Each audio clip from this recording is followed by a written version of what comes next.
warahmatullahi wabarakatuh.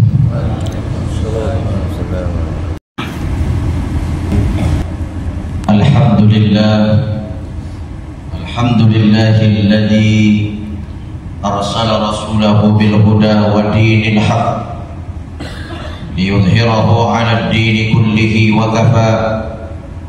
Asyhadu an la ilaha illallah wahdahu la syarika lah wa asyhadu anna Muhammadan 'abduhu wa rasuluhul mustafa wa ala alihi wa sahbihi wa man tabi'ahum bi ihsanin ila yaumil ma'ad.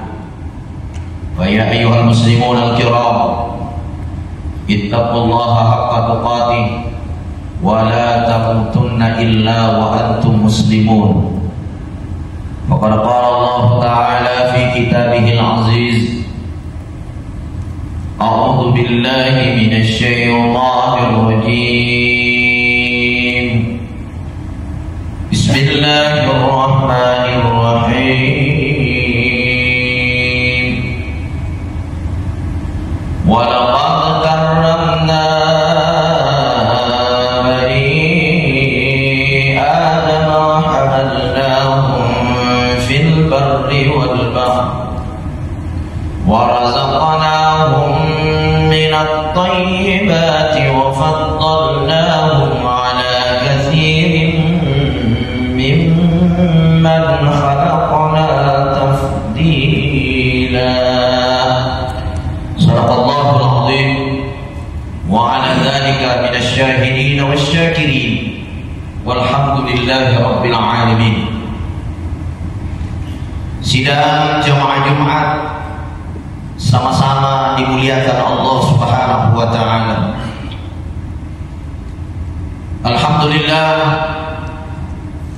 pada Jumat berkah hari ini Allah masih meminjamkan kita kekuatan, Allah masih meminjamkan kita umur. Yang terpenting Allah masih menanamkan keimanan di dalam hati kita.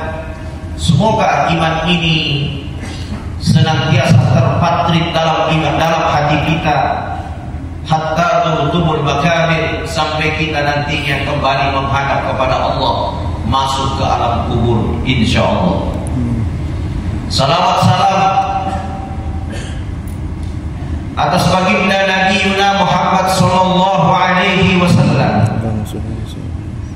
Nabi yang telah menjadi suluh kebaikan bagi kita, Nabi yang di dalam mulutnya tidak pernah keluar sedikit pun dari lisannya ucapan-ucapan caci maki,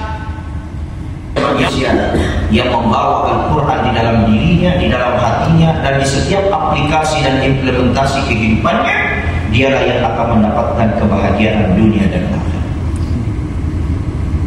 Maka dari itu, sebelum kita meninggalkan dunia ini, sebelum kita kembali menghadap kepada Allah Subhanahu wa taala, mari kita menjadikan diri kita menjadi hamba-hamba Quran.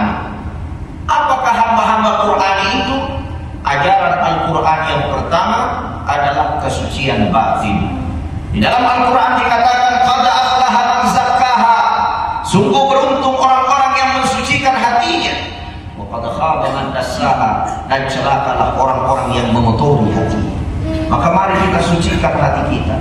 Jangan sampai kita ini mengaku beriman kepada Allah, tapi yang ada di dalam hati kita adalah dengki, dendam, sakit hati, suka menghasut, suka menceritakan kejelekan orang lain, suka memfitnah. Apalagi dalam musim politik, masya Allah, kata-kata kotor mulai berdatangan, ucapan-ucapan kebohongan mulai kedatangan, menghina sesama, menghina lawan politik. Padahal ini adalah perkara yang sangat dilarang oleh Allah. Wala yajrimannakum syana'anu qaumin ala alla ta'dilu.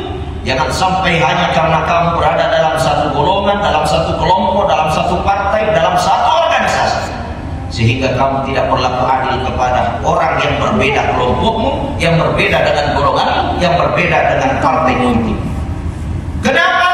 I'adilu huwa aqrabu littaqwa. Karena hanya dengan berlaku adil, itulah yang mendekatkan diri kepada ketakwaan kepada Allah Subhanahu wa Ta'ala.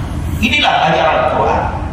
Dan dijamin orang-orang yang tidak mengikuti ajaran Al-Quran, orang-orang yang tidak mengikuti petunjuk-petunjuk dari Allah Subhanahu wa Ta'ala, mereka tidak akan pernah mendapatkan ketenangan di dunia dan ketenangan di akhirat. Bisa kita melihat saudara-saudara kita yang kemungkinan hartanya melimpah, akan tetapi hatinya gersang, tidak ada nyaman, tidak ada kenikmatan. Betapa banyak kita lihat saudara-saudara kita memiliki jabatan yang tinggi, tapi yang ada adalah kesusahan. Hari-hari tidak bisa tidur matanya. Kenapa? Dikejar oleh KPK, beli televisi mahal, nonton TV, setiap orang ditangkap dia yang ketakutan. Kenapa terjadi hal seperti ini? Karena tidak ada kedamaian dan ketenangan. Apapun yang menjadi pekerjaan kita, apapun yang menjadi profesi kita, bila kita tundukkan diri kepada Allah Subhanahu wa Ta'ala, kita taatkan diri kita kepada Allah Subhanahu wa Ta'ala, maka insya Allah kedamaian, ketenangan hanya ada dalam ketaatan kepada Allah. May yuridillahu bihi khairan yufaqihuhu fid din.